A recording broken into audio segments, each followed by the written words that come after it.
Hello and welcome to the Wedding Artist Diaries. And tonight I'm joined for a round the table session with two artists from Europe.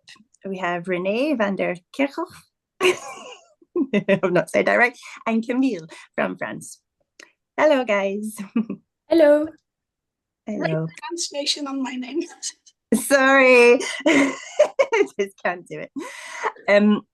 So I'm going to ask you individually to tell us a little bit about yourself and where you're at. What about Renée first? Do you want to go first? Tell us a bit about yourself. Sure.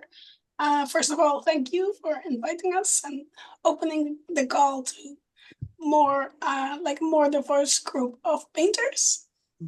Myself, I'm from the Netherlands.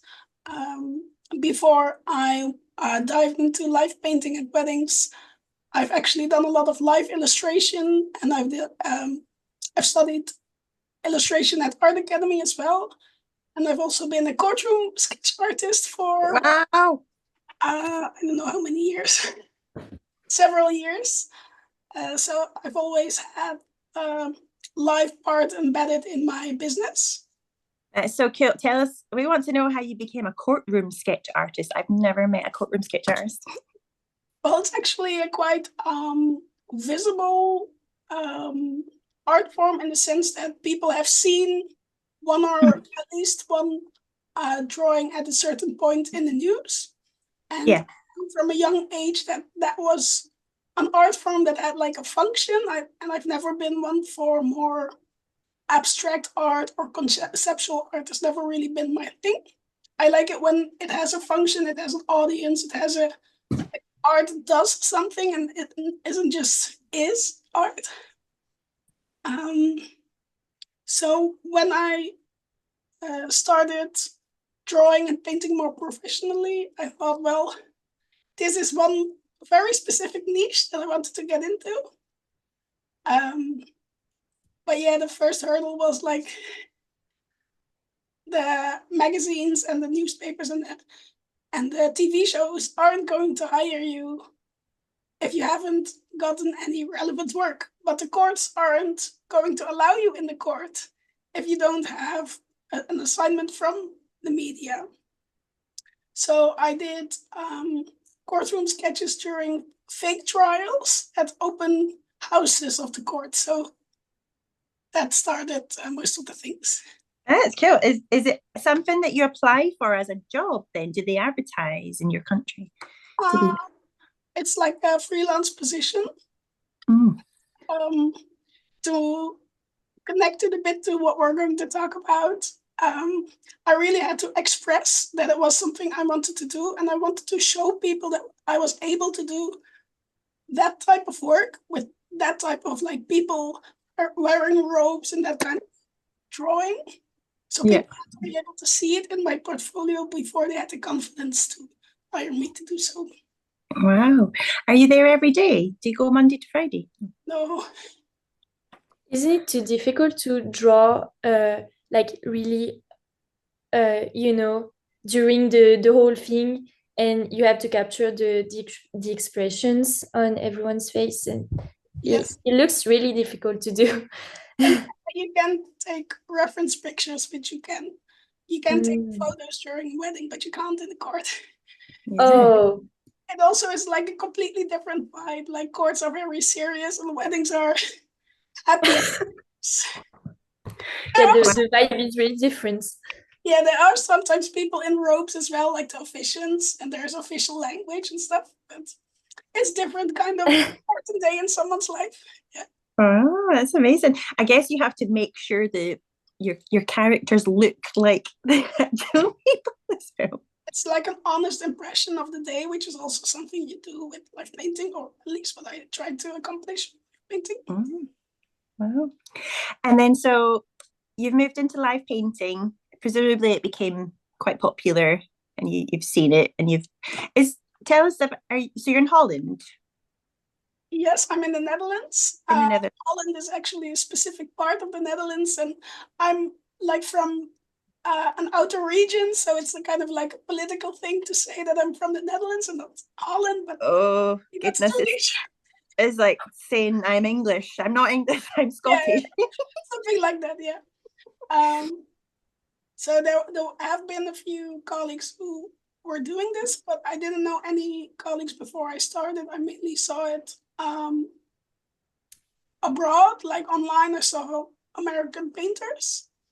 And my first wedding, or the first wedding that I painted at, was in October 2018.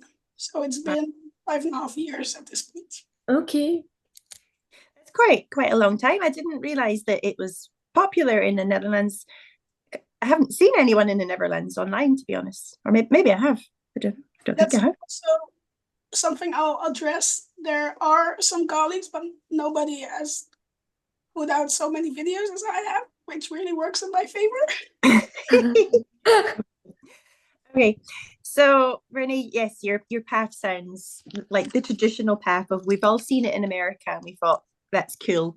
We'll try our hand at that, and we'll make it popular in our country. What about you, Camille? We've chatted before. I remember you were. Yes. How's your journey been? Sorry, I didn't understand it.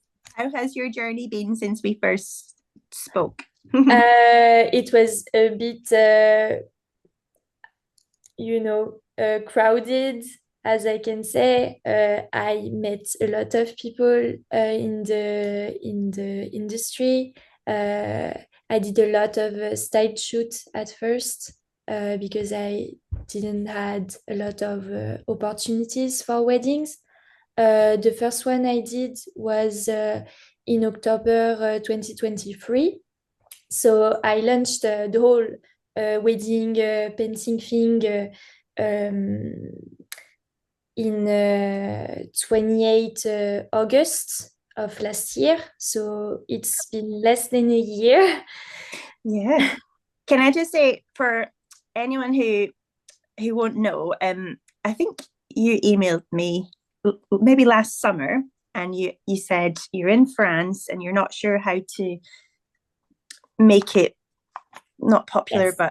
but to promote it, because there was nobody in France doing it. And so I spoke with Diane on that podcast about that. And so since last summer, wow, you've completely just taken the road and run. Yes, I'm trying, but I've been surprised myself with the fact that I can easily use social media for my marketing thing, and the whole thing, the whole process. So I gained a lot of visibility in a short period of time. So I thought it might be interesting to talk with you about it, and maybe give some tips to people who are not really good with the whole I have to market my art and not only paint. Yeah. So Camille, on your journey since then, have you found any other wedding painters in your area in France? Yes, I have found one wedding painter who is just one. One. So yes, I think for now we are two people.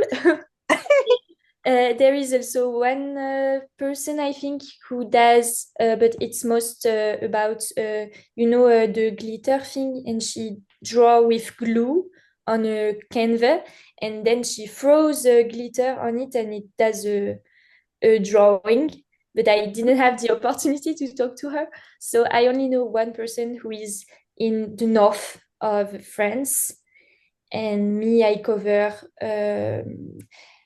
I'm next to Brittany, so I'm, in this area, but I also have family in Lyon, so next to, the mountains, the Alps, everything. So I try to cover the two, and we send each other clients when we are booked. So it's really nice. Yes. Right. The west coast, right, of France, like left Bretagne. Left, yes, left. The little thing that Sticks it's like out. an arm that goes like this. Yeah, it's Britain. That is a lovely place, lovely region.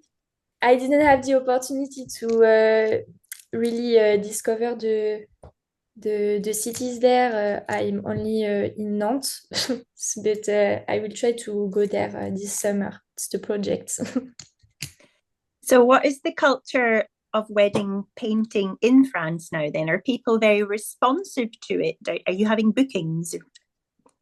It's really difficult at first, especially in our field, because people who get married usually have a budget, to prepare their wedding. So they think about a photographer, someone for the food, the venue, but not wedding painters. And usually it's like, there is a wedding painter, but I don't have any money left because I had the budget at first.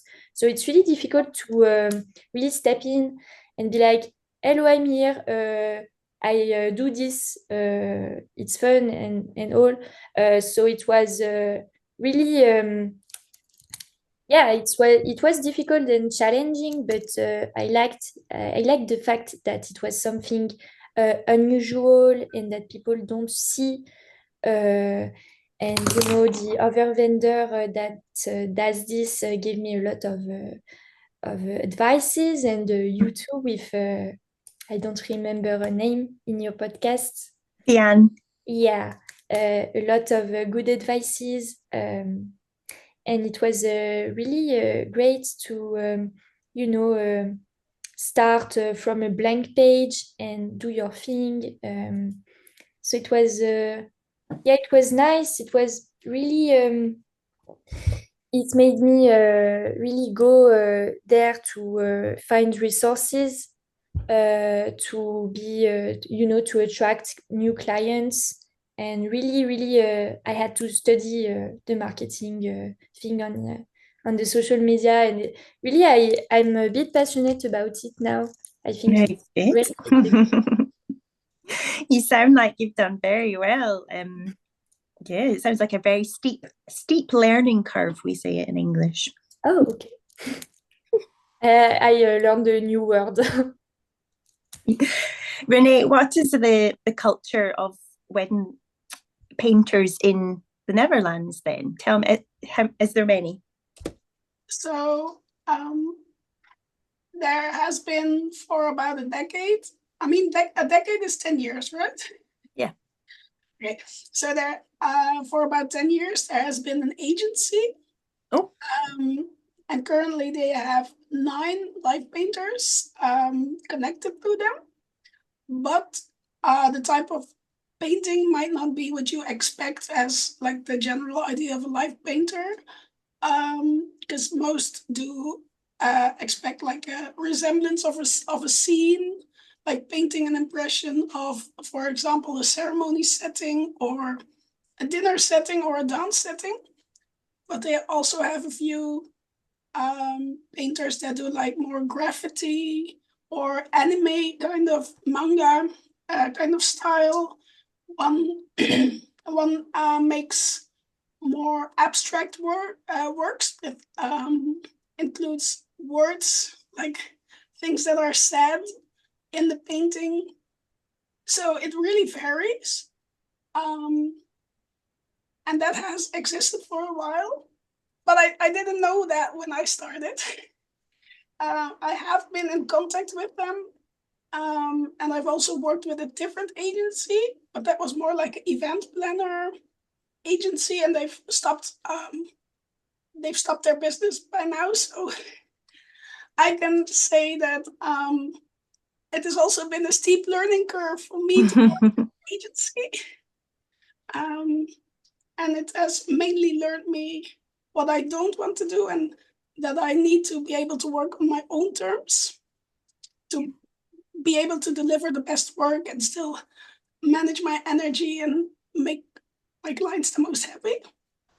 And in terms of more like wedding marketing businesses, there are 2 bigger platforms in the Netherlands that are really targeting. These are like websites that also have a range of bakers and venues and musicians, stuff like that. And I've only had a free account on one, and I've never used it. So some swear by it, and I'm like, I just do my own thing. I do my own marketing. I don't have to give a cut from my earnings to any platform. I have recently signed up with like a regional platform. It's okay. For those who are listening, I do have some vocal cord issues, so I might need to take a breath or take a sip of my water from time to time. Oh, you're doing great. I'll just give you a break. These directories you're talking about, we have them in the UK. There's quite a few of them, and you can sign up for free or you can pay a lot of monthly costs to be on it. But as live wedding painters, I think I've said this before, we don't have a category to be slotted into. So often we get put in with entertainers or gifts or something different, and you get lost with the magicians and the caricaturists. Definitely. But do you think that's when you use a platform like this, do you think it's I don't know, in French you say rentable, do you think it's in the Netherlands, like an efficient way that you get like return on investment? Yeah. Profitable. Well, I would say that I have recently signed up to one of our UK ones, not thinking that anything was going to happen, but I got a couple of bookings really quickly. Okay. That was on a free account. So I think it is a good way, even if you've just got a free account, to have your website piggybacked. Yeah. I don't know if you know that term, piggybacked onto a big mega company website, because if people are looking in Google for live wedding painter, these big companies will probably come up first. Yeah, and the links from bigger websites linking to your website, they help in the ranking of Google that says like, oh, this site does have authority. Backlinks, yep, absolutely. So I would encourage you to just, if you can, sign up for free to whatever you want to sign up to. And if you find that one directory is providing you lots of inquiries, then you can maybe think about a paid advert. Just play about with it, really. That's the thing, right? You have to, even with marketing, you can play around with things. You can play around with your pricing. You can play around with the type of content you put out. You can play around with your packages. Yeah. So I'm going to ask you some marketing questions. Marketing's something that people do a degree in. It's just something you have to learn and play about with, really, as you've just said, and work out what's best for you. I would say we have to be super clear first on who we're marketing to and what we're marketing. Yeah, definitely. So I know when you're offering any kind, as an artist, before you're a wedding painter, if you're just an artist who painted everything or painted animals for your online shop or painted cards or were an illustrator, you just wanted to market to everyone. Like, I'm just going to put my work out there and whoever wants it can buy it. Recently, I've learned that it's a bit more clever to just pick a very niche, small group of people who you will market to and super focus in on these people. So as live wedding painters, who would you say these people are? Over to you. Renée, I let you start if you want. Well, maybe you can recognize that even though a lot of people speak English, our native Dutch and French speakers really appreciate content in their own language. I know the French can be a bit more, feel like that even more as you're a bigger country than the Netherlands. But in terms of who I'm marketing to, also trying to attract more of the clients that I've, like the type of clients that I've enjoyed working with in the past. And by putting myself out there and talking about what I do and what I like and what I enjoy, they have been the type of clients that have also could have been my friends. To be quite specific, like the geeky nerds who go to Renaissance fairs, the themed weddings, the alternatives, the queers, the colorful weddings. For example, if you can see behind me, I'm currently working on this painting. I do have permission to share this painting, so no worries. This bride was married in an orange dress. She has dreads. She's a tattoo artist, so she has lots of tattoos. Her partner is marrying in a very fancy green suit with like purple shining through, stuff like that. That's great. That's, yes, definitely. That sounds like a niche that you can hone in on, because often we see wedding paintings and typical Disney scene, the bride and the groom, the floaty dresses, everyone's happy, but drawing the tattoos and all the normal things that people have that just make people normal. I've also put out a blog with like live painting bucket list. Mm-hmm. I've included like a dinosaur setting or a Halloween themed wedding, stuff like that, you know, to just put it out there. And you have to express yourself, and it's kind of a cliche, but you have to choose to be chosen. And as a recovering people pleaser, that has not been easy. So you want to please everyone. You want to say yes to everyone in the beginning, but hang on, you're going too fast for me. I'm writing all these down. At your live painting bucket list, let's start with that one. That's great. You've written a bucket list of all the places you want to paint, or all the things you want to paint? Yeah, like it's like a blog. On my website it's in Dutch, but I also have like an English version of it. Mm-hmm. So like the type of settings I would love to paint at, like in the future, could also be at a Disney park, or I can open. Yeah, we want to know. This is great. I love this. Things that you're passionate about, that can resonate with people. If you're just like, oh, I like everything. Okay, yeah. Well, you have to. It's like writing a vision board. You have to write the vision and make it plain, make it clear. So one of these has actually come true in the last month. Painting at a Hortus Botanicus, which is like a botanical garden. Ooh. And then art museum wedding. That was so lucky. Art museum wedding. In a cave. We have like in the southern part of the Netherlands, close to like Belgium and Luxembourg, that we have natural caves there, and there are restaurants and like bigger caves, like with the dripping and the stalagmites and the stalactites or whatever they're called. In a cave.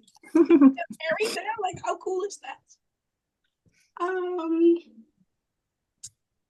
We have like the typical Dutch windmills, like lots of very nice settings. You can get married between the windmills. Arrival with a horse carriage. Wow. Stuff like this. Great. And in England you have the Highclere Castle where Downton Abbey is recorded. Why not? Just putting it out there. So what have you done with this list? Are you going to just put it out, and people who will see it will say, oh, I'm getting married for horse and carriage? Maybe. I've just put it out there. I've not like made lots of videos about it, highlighting it, but just doing it bit by bit. Yeah, maybe you should do some portfolio pieces, like paint these weddings with the bride and like a fake bride and groom in, and just put it out there on your socials and say something like, if this is what I'm doing right now, if your dream is to get married under a windmill, I'm your girl. And for example, I said like Renaissance fair. I've taken pictures of people in costume in Renaissance fair and also made a video about me painting them. Mm-hmm. Very good. Show people what you want. That's the most important thing. They need to see, like we get hired for our painting skills and that we can visualize things. Not everybody can do that. They need to be able to see. Definitely, it's very visual. People, you can tell people you're a live wedding painter, but you'll often get this kind of screwed up like what? So people are trying to work out what you do, but if you show them, show them in pictures. Sorry, I interrupted you there. What else were you saying? You were covering people pleasers. Yes, so saying no and saying like expressing yourself can also mean that there are groups of people, types of clients that will reject you. Yeah. Which would have been hard for me is in the past. Now I'm working through that. But there is an abundance of work, there is an abundance of weddings, so there's always a client for you. Yeah, absolutely. Every day of every week in every town and city in the Netherlands, there is a wedding happening somewhere. There's no shortage of weddings. Well done, you. Oh, and in terms of who we're marketing to, Who you're marketing to? A third of the people that book me aren't a couple themselves, so they gift a painting. They're like family members of groups of friends. So I also give tips on what if you're gifting a wedding painting, like expressing that, how does it work if you want to gift it with a group, stuff like that. Absolutely. I was looking at this recently because I'm in the same boat where often I'm a gift from an auntie or a bridesmaid, which I think is a very expensive gift from a bridesmaid, by the way. And then so I was thinking, well, you have gift registries, so why don't you look at some wedding gift registries that you can sign up to be an option for people instead of having a nice casserole dish? Why not have Renee come paint your horse and carriage on the day? Less calories as well. Yeah. Camille, who are you marketing to? It was at first difficult to answer this question because in France we are a bit old-fashioned with the new, the new animation, the new vendors and everything. Even videographers still struggle to find, clients. Not really struggle, but we feel like we are a bit behind the USA, for example, where wedding painters starts to be really a thing. So at first I was like, I'm going to market just everyone who wants to get married. So don't do that. It's a big mistake. Huh? And sorry for my pen. I'm sorry.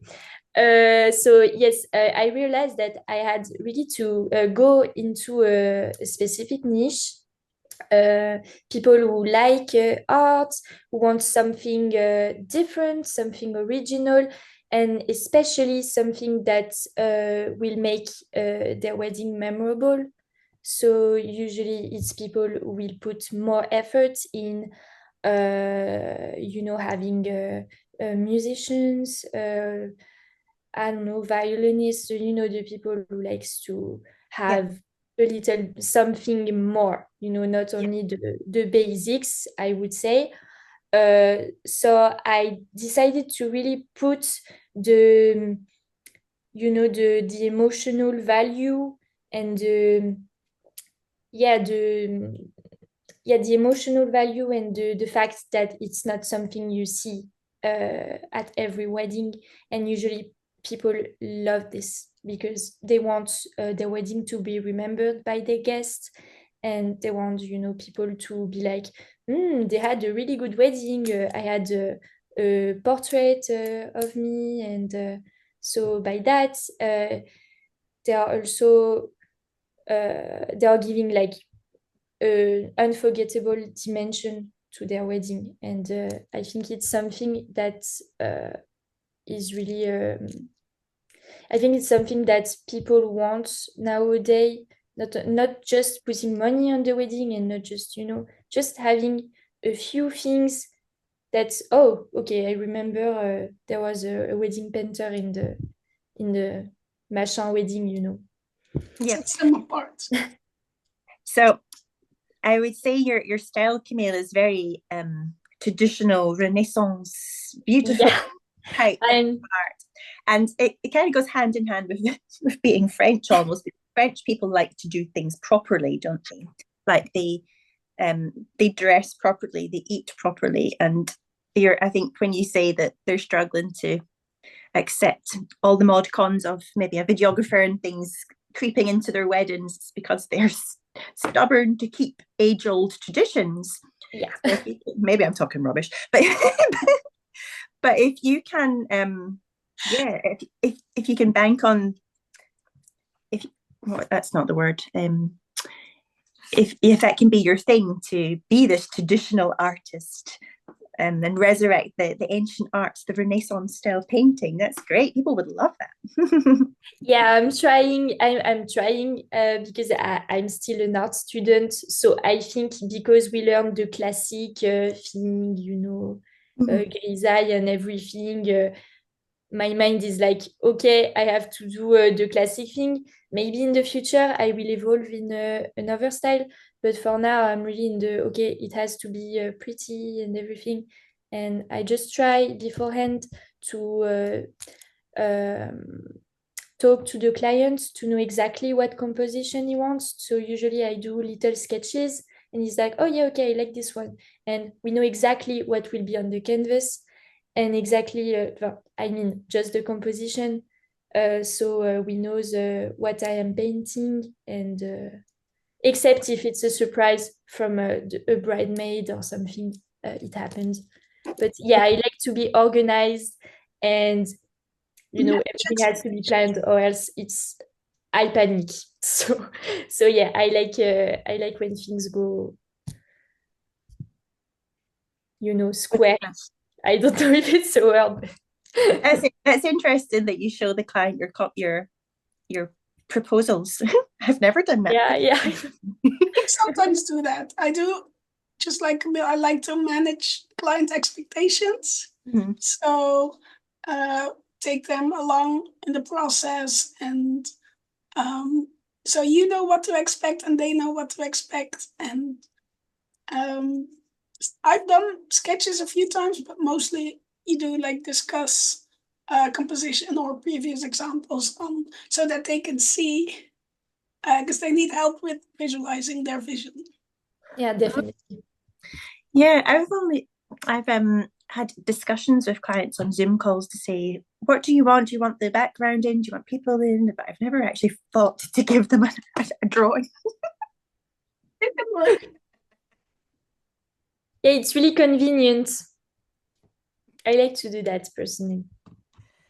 I've done that for the painting behind me, because we were discussing like the size and the orientation, like landscape portrait mode. Because they did have a certain setting in the street in their vision, and I could like look it up on Google Street View, and I could sketch like, okay, if you're walking this way, in this type of composition, the tower will be cut off, or we can do more of the landscape like this with more of the houses, so they could see like zoomed in, zoomed out, stuff like that. Oh, okay. This is why we have these group talks, so we learn from each other. Cowboy artist over here. I do have a question for Camille as well. It's okay. Yes. Especially since you're in France, which is like a popular destination for destination weddings from the US who want to get married in the old country, like in France and Spain and Greece, stuff like that. Have you had American clients or thought about marketing to destination wedding couples? It's definitely something that I want to do, because I know they're really fond of this kind of thing. I had a few opportunities from some wedding planners, but I never actually had a comeback. Like they asked me to send the prices and everything, and I never got answers. So I had opportunities, but not. I never, go all the way. But it's definitely something that I want to do.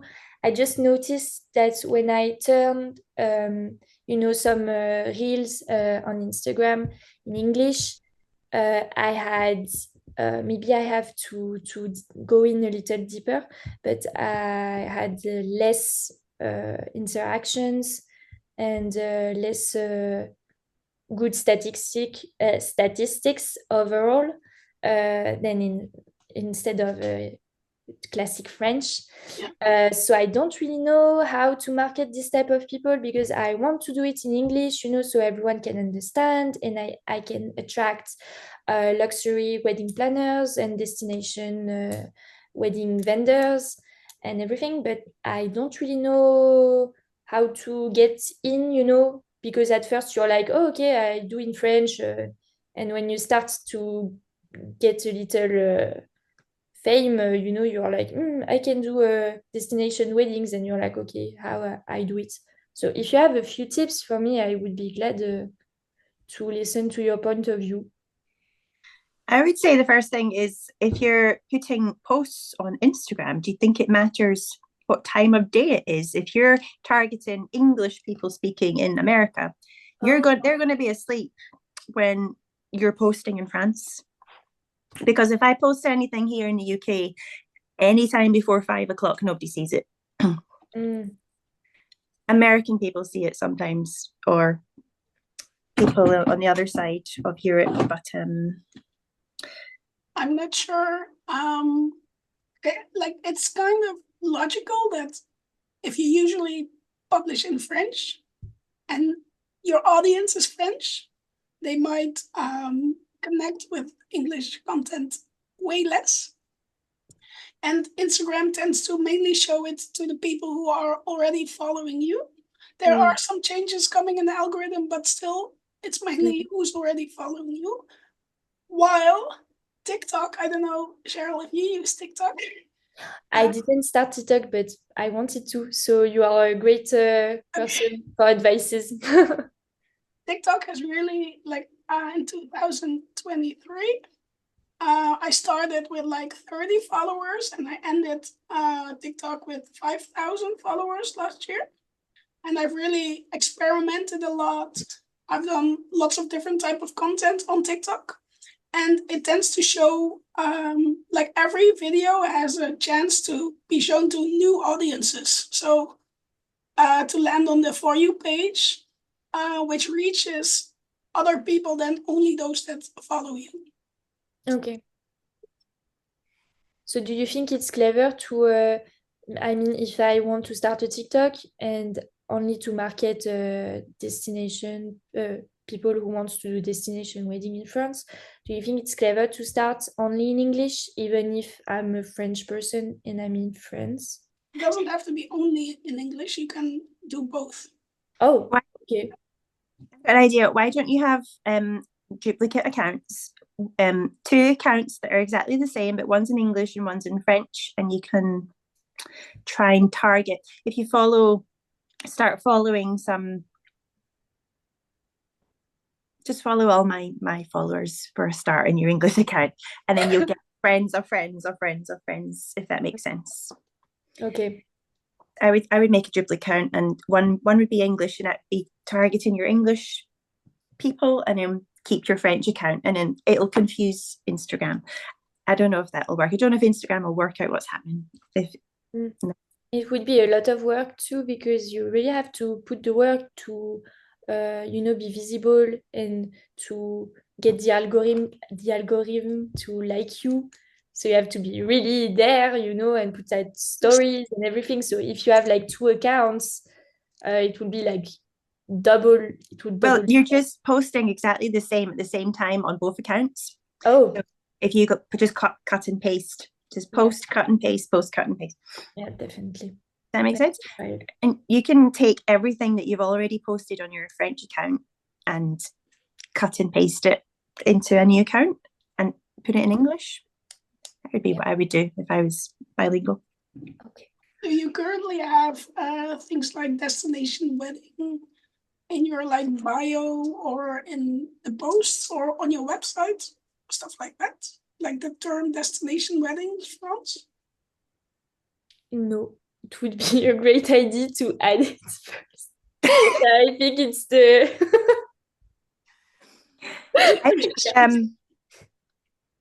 I think there's a lot of marketing we can do outside of Instagram. It sounds like we're putting all our eggs in one basket here. Yeah. I'm Definitely. really wary of doing that with Instagram, because I had a moment recently where I was spending an awful lot of time on Instagram, and I thought, if Instagram went down tomorrow, like it's done before, that question, what would happen to your business? Yeah. What is on are you writing blogs? Camille, are you writing blogs about what you're doing, about what your plans are, what you'd love to do? I think my business would be over because I only have it on Instagram and Facebook, but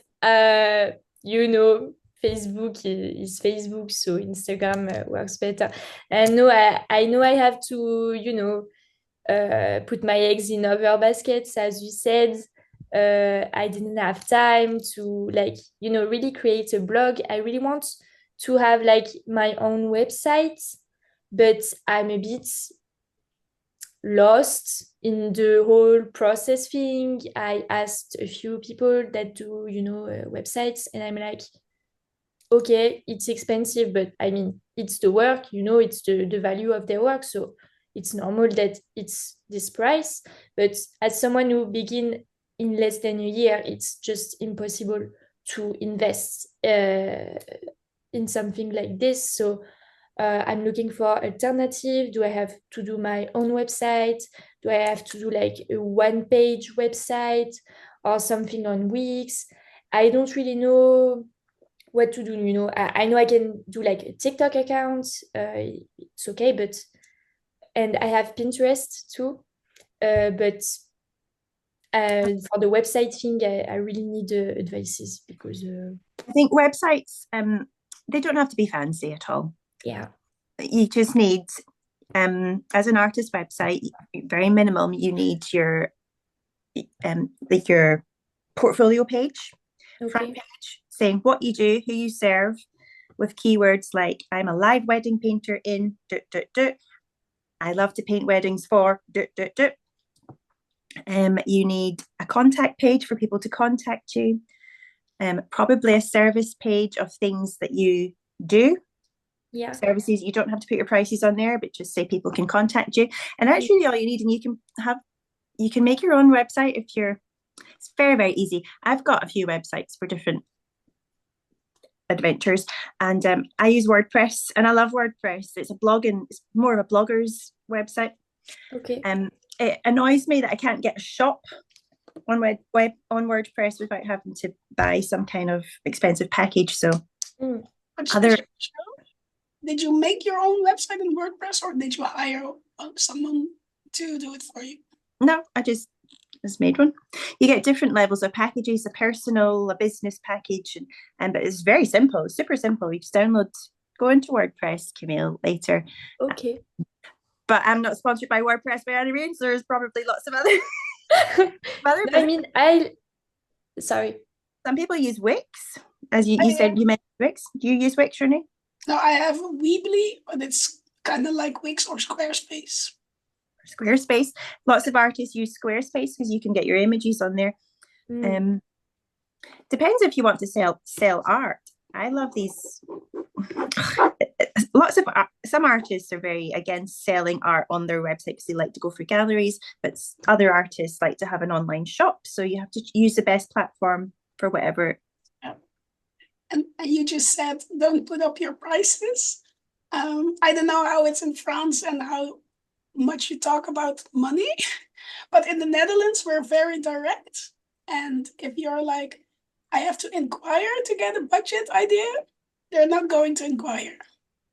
So I like some colleagues don't have like pricing on the website and they barely get bookings, and I'm like for Dutch painters, I'm in the like higher end of the scale, and that's okay.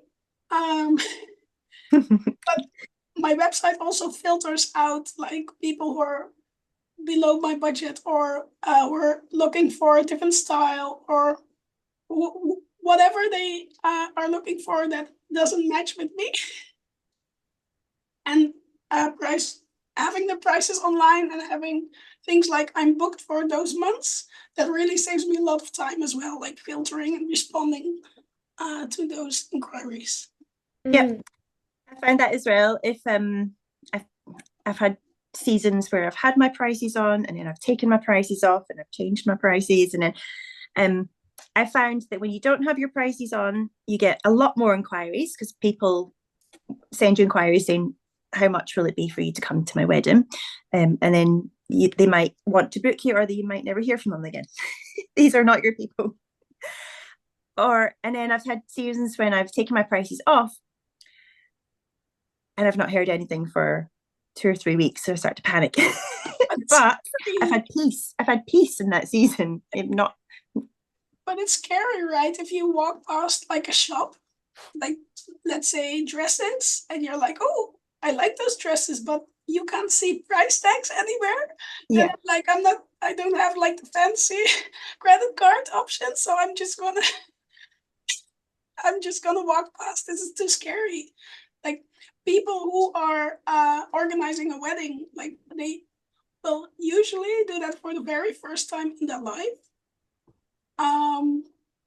Like wedding clients, unless they're like wedding planners, they have very little experience in actually getting to weddings. So as I've also done media and commercial illustration and worked on a business to business type of jobs a lot, that's a different client type. So a wedding couple is completely different than like an art director in terms of experience. So they need to have a little bit more help. You need to take them along a bit better. And I've seen that if I give information and they, like during the video call, we talk about like whether I'm a good fit for them, they really appreciate all the information I give in my website, on my website and my blogs, in the videos. Yeah. Okay, so do you think it would be like a good in between to like put the price like it begins at Yes, and you put the price? Because in my case I'm like my price are very low and I don't like how I price my my paintings at first because I'm beginning, so I'm like I can't like put the price of confirmed Yeah. wedding centers. So I think my price will raise in time because I'm still learning to paint at school and I'm learning in weddings and everything. So I don't really know what to do in this case because I'm like, I want to put my prices, but I don't want to like change them 6 months, all 6 months, you know. So do you think it's a good idea to like just put the begin, you know, the first price? I'm so sorry for my English. Your English is better than my French. Don't worry. Yours is great. Yeah, that's also an option. People do that. My prices begin at do. Or price range. Sorry. A price range can also be like just between X and Z. Yeah. Okay. And I've also, like you said, like my prices are going up as I'm just a beginner, which is logical. At this point, I don't consider myself a beginner anymore, but my prices do go up by 30 or 40% for the last few years because I've had such a growth.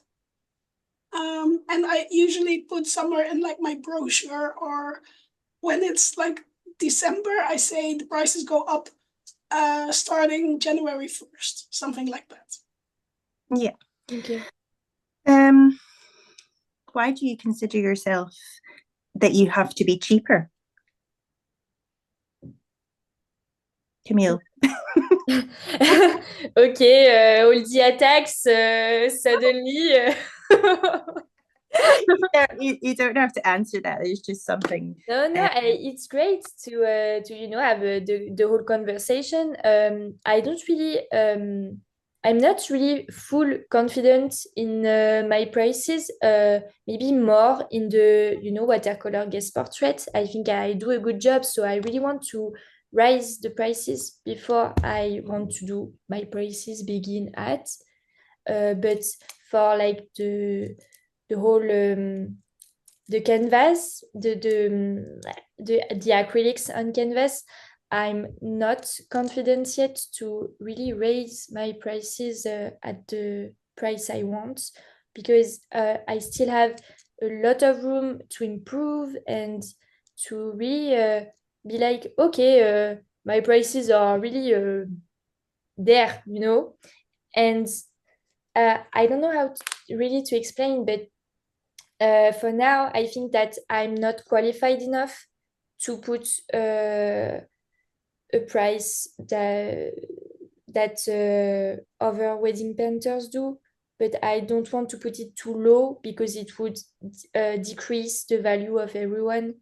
So I'm like, I do good in between. Does it help if I say what I charge for my first Yes, wedding paintings? yes, thank you. So I did like the very first one. These were people that I knew, and they asked me like, "Hey, we saw you draw live, and you also make a drawing at our wedding." And I was like, "Well, I've seen this thing online that's live painting, and I would like to offer that instead." And I think it was like 300 euros, which is at this point. Oh, I see Cheryl's face going. But like the year after, I think I've done one for like 700 euros. Like this is a few years ago. Okay. And I know that like in America, prices tend to start at $2,000. Yeah. And do you have like taxes, things to pay at the end of the day? How many, the percentage thing? How many? You are talking about value added tax, VAT or TVA en français.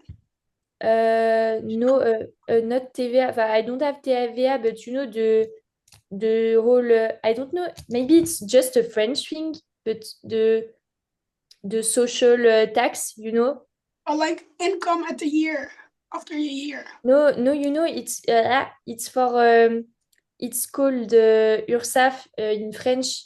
It's for the when you are old and you don't work anymore. A pension. Yeah. Pension. So like you work, you put money in the thing, and so the money is used to give to old people who don't work. And when it's your turn, you have money from France. So we have to give money to them.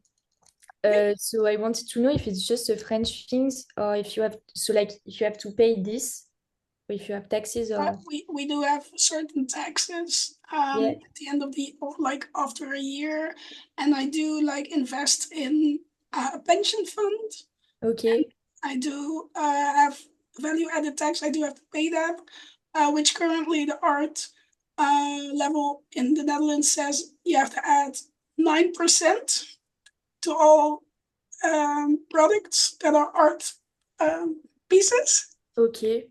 But the end of the year, it's like completely different for every person, depending if you earn 10,000 in a year or 100,000 in a year or a million. These are different tax brackets. Okay. Yeah, I think Camille, you're a student. Do you pay tax if you're a student? Yes. What? Do you have to pay tax if you're a student in France?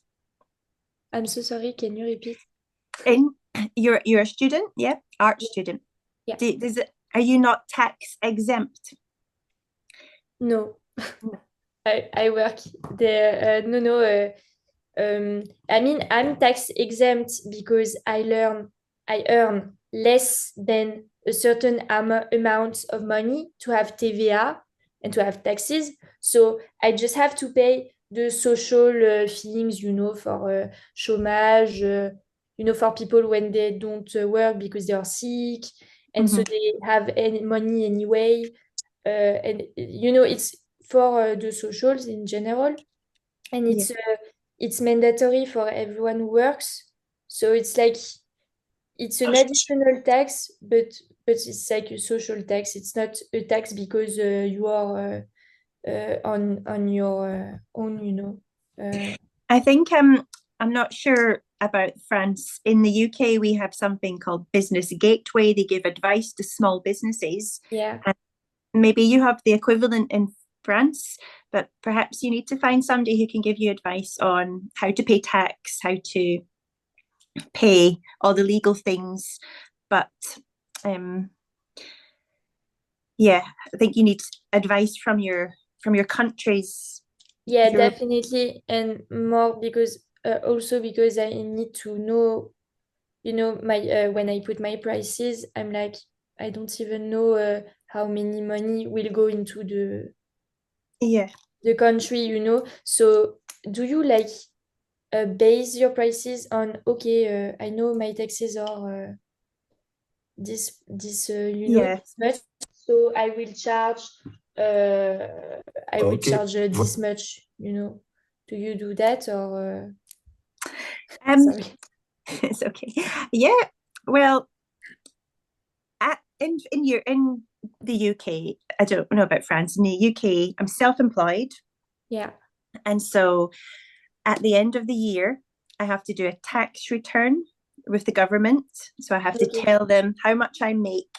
Yeah. And it's all online. And I also tell them my expenses. I keep every receipt.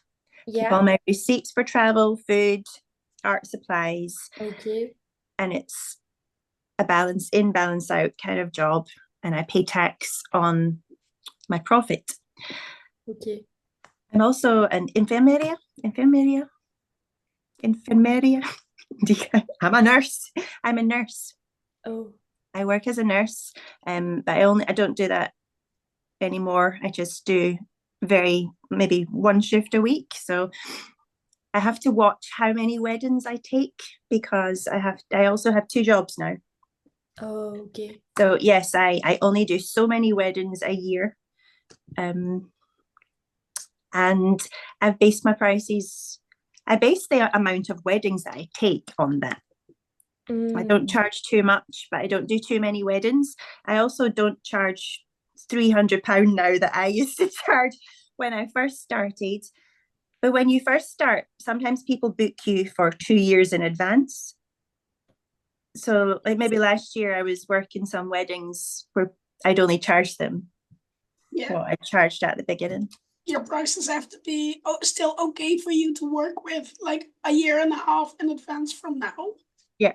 And in terms of marketing and taxes, like the prices I've put on my website are the prices that my consumer clients will pay. So they get also in my offer, they get like one price, and it's not like there are not going to be any more surprises for them, or there won't be anything added. Just I like clear numbers. So actually next year I'm going to work with a package price that includes travel and accommodation within the Netherlands and Belgium. So I currently have like a price that's separate from travel reimbursement. And I do notice that I have to do lots of calculations and it isn't clear for every client. So I like to make more clear packages. And I like the Belgian people, so I want more Belgian people. Very good, yeah.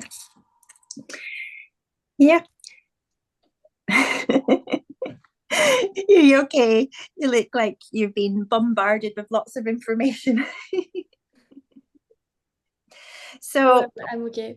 I'm sorry, I just need a lot of time to process the whole thing. I'm like, oh la la, they speak English. I have to concentrate, you know. But it's fine, it's fine.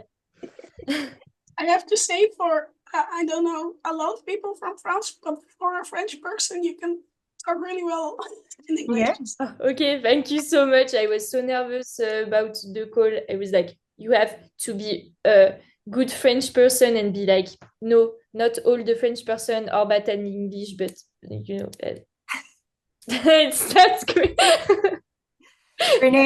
Renee, I want to ask you, is there anything you're doing specifically to target American elopement weddings?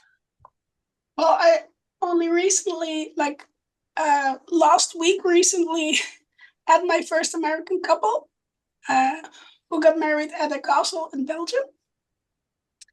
And I do have an English blog. I do occasionally do a TikTok in English.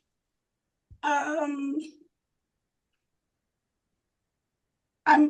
quite clear in my communication. Maybe that helps. I'm not like I did just give the tip, like maybe do something with destination wedding in your post, but maybe I'll do a blog about destination weddings, but I've not really targeted that yet. But I just thought of it as French countrysides are like this romantic ideal of destination weddings. And I do have like I like to be prepared. So when I got my first inquiry from an American couple, which didn't pull through, but I did immediately look into payment options that would work for my American clients if they would want to pay the retainer. So in order to book with me, before I had a video call with them, I wanted to get all the things checked out so that we could proceed if they wanted to. Good. And you, Cheryl, do you do destination weddings or only people from the UK? Yeah, so I was looking at my marketing recently, and I was thinking, oh, my dream would be to go back to Lake Como and blah, blah, blah. But then I was thinking, I live in Scotland, right? I live in the destination wedding capital of. And so I was thinking I need to focus a bit more clearly in a lot of my clients are American. Looking back to the weddings I've painted, lots of them have been Americans because they come to Scottish golf courses, they come for elopement weddings in Scotland. So I was thinking I need to focus. But then I was thinking I don't like Instagram anymore. And I'd like to just not be there at all and just have my blog, my website. So I was looking at other things that I could do to market. And one thing I was thinking I can do, I'm going to start just getting out there and painting outdoors. So I'm starting a series of paintings now where I'm going to visit all the venues. My bucket list. I've got a luxury wedding venue bucket list that I want to paint at. Right. This is my plan. Shouldn't really tell you all my plan. This is my plan. Steal it. I'm just going to contact them and say, can I come and paint in your garden? And I'm going to go and paint in their gardens and spend a day on their premises and paint beautiful paintings and make reels and videos. And it's free marketing for them. But also, if you blog about it, clients who want to get married there will see your artwork. And essentially, at the end of my little challenge that I'm setting myself, I'm going to produce some kind of book with all these wedding venues, beautiful wedding venues for people to get married at. And if you didn't let me come and paint in your garden, then I'm sorry, you didn't make it into my book. But you help people as well, like with one of the first questions like destination wedding couples have, like, okay, we want maybe they know the region, but they don't know all the venues. And if you're like, hey, I can help you, I have this blog or book or post highlighting 5 gorgeous castles in Scotland or rose gardens. Great. Yeah. So like, for example, here's a case scenario, Camille. I'm getting married in France and I have no idea Like say I want to get married in Lyon.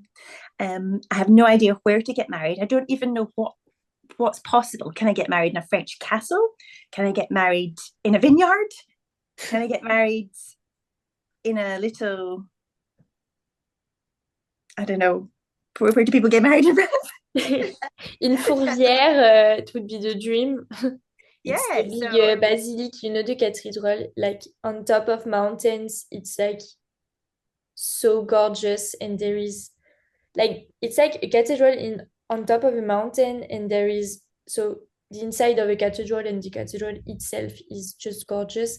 And next to it, there is a restaurant, really fancy restaurant with a garden and a little terrace. In French, I don't know how you say in English, but you know the thing when you look at the view terrace, and yeah. you have the whole view in front of Lyon. So I don't know if it's possible to get married there, but I definitely we have to get the informations and be like, I can paint your wedding there. Don't worry, Cheryl. I'll be your wedding painter. So I've been on your Instagram page and I've seen you've painted this beautiful painting of this place that I really want to get married at. And so I have to contact you because you know more about it than me. Yes. Yeah. Whilst we're chatting, you can say, so if you want the wedding painter, I'm going to be your wedding painter. Definitely. And I can show after the portfolio where I paint all the beautiful venue, like you said.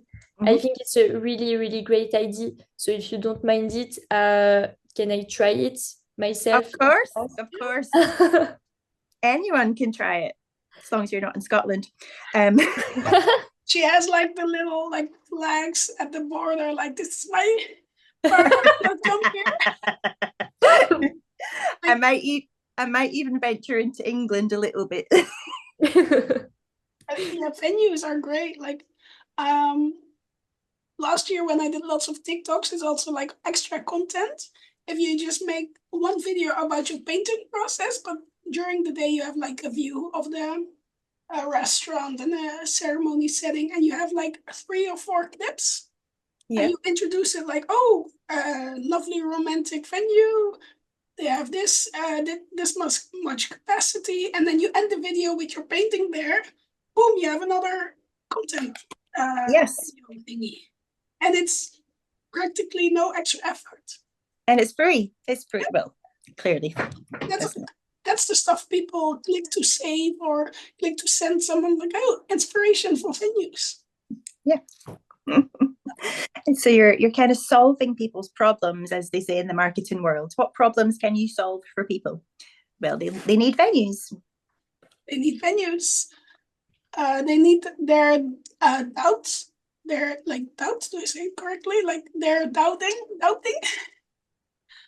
They are thinking, I should or shouldn't do this. Yeah, no doubting. Yeah. And marketing can be taking away those insecurities. They can be comforting. Like if you have like a frequently asked question thing about, but what if there's bad weather, or what if I'm not available, or what if things happen? What do you do? And if you have those type of information pieces here and there on the internet, and they find it, you are the person who is comforting them, who is supplying the information. So that's one step ahead of people who just have ready pictures of the end result. That's great advice. Great advice, Renée. That's definitely. I'm going to rewrite my frequently asked questions. Maybe I should as well. Okay. Asked questions are also great for like several different blogs or videos. Yeah, I was thinking that as you said that you can, every frequently asked question, you can make it into a little Instagram reel. If you're staying on Instagram. So I think we probably need to wrap this session up shortly. We've got 10 minutes left. Or we could keep talking all night, but my video is going to run out in 10 minutes.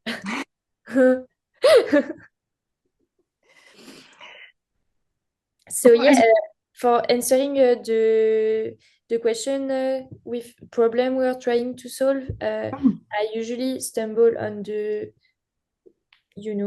problem, the general problem of people that are engaged. They really want something again unforgettable at their wedding. So as wedding planners, we have this ability to really provide this type of work that is original, unforgettable, and have an emotional value. So we really have a lot of cards to play and to be like, okay, I do this, and it's also emotional, and I can do guest portraits. We really have a lot of things to put out there. So I think it's really great in our field to do that. And yeah, that's overall my big answer, I would say.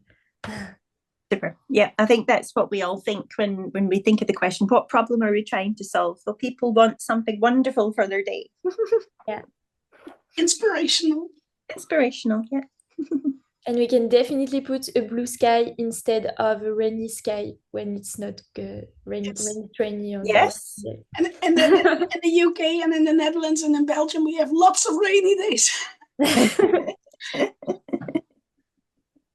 And also if people haven't been able to have their wedding outside and they had their heart set on having an outdoor garden wedding, you can paint that even though they had to have their wedding indoors.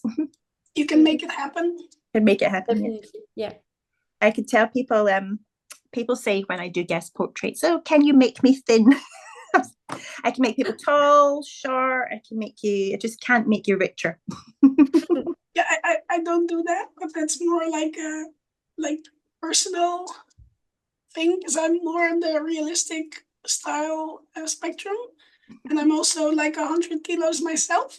So I always I'm small, like I'm not that tall for a person.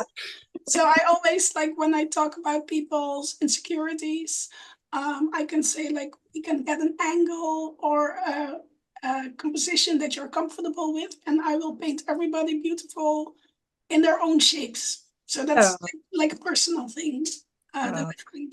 That's nice. But you do get the questions like, oh, can you make these parts bigger and these parts smaller? Like plastic surgery without the risk. I remember once I painted a wedding painting, and the bride was beautiful, and I painted her. And then I left the venue at the end of the day, and I was looking at her on Instagram, just all her pictures, and I realized that the painting I painted looked nothing like what she looks like in real life, because she had so much makeup on, and just you only get a snapshot of what they look like on the day. And so I went back to the venue and I made some adjustments, and I made her look more like what she looks like in real life, with her hair. And she likes it at the end, I hope. I told her what I was doing. Okay. Okay, is there any other comments that you want to make about marketing, girls? I think when you, especially on Instagram and on social media, usually the content that works the best, at least for me, it's when we see that we bring emotions to our clients. So it's not really the whole material thing, the canvas, the painting. It's not that. It's more what we make them feel at the moment. And I think it's really this aspect that sells the best when you want to market something. And it's also the most beautiful aspects of our job, I think. We bring joy. Yeah. And it's great.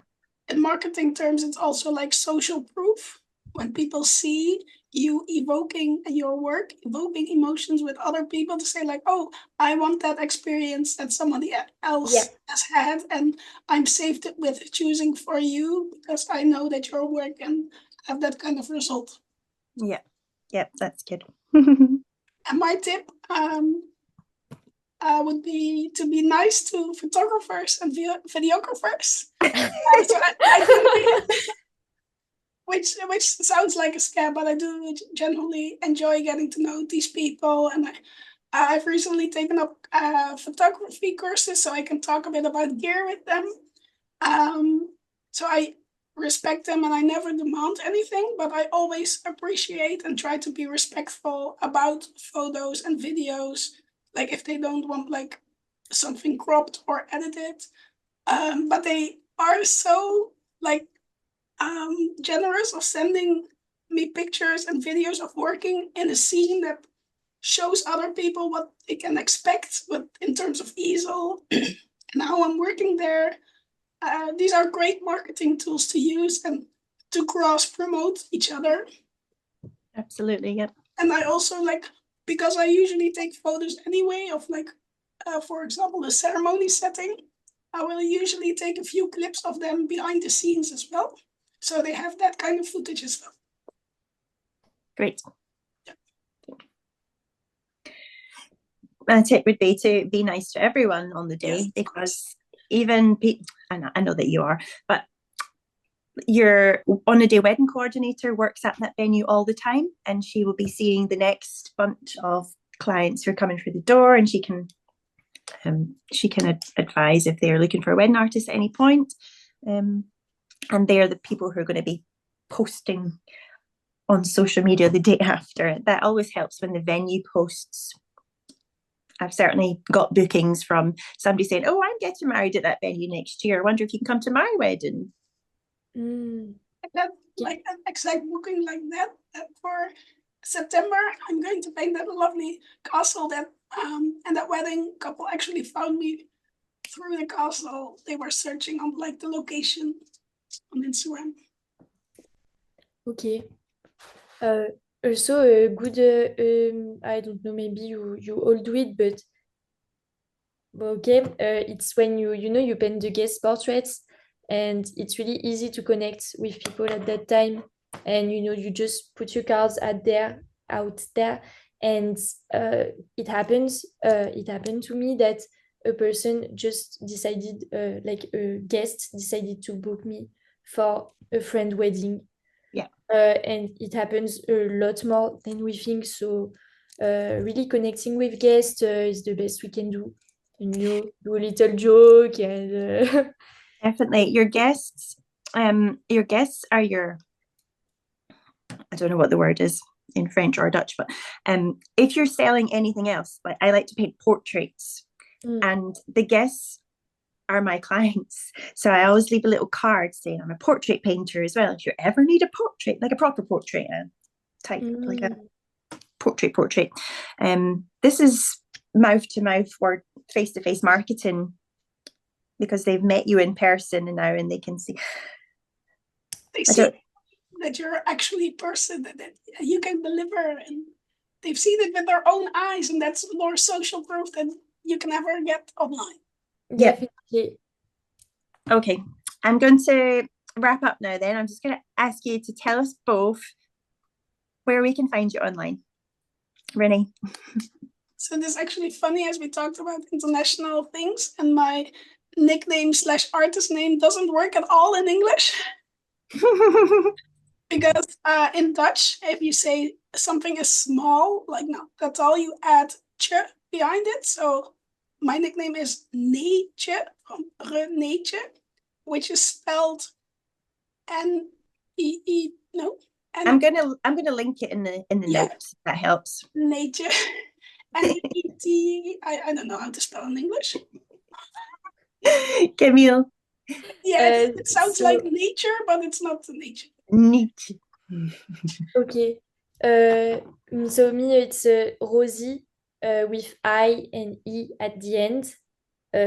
.art co like monster and co. I don't know if in French it's co. I don't know why, but aussi I don't remember. But yes. I'll link in the show notes. Thank you, ladies. That has been so much fun. I've learned so much. Thank you so much for inviting us. It was really great. That's all right. I'm just going to sign off now, but I'm going to chat to you after the show. Thank you everyone for listening. And you both did very well considering English is not your first language. Thank you so much. Bye-bye.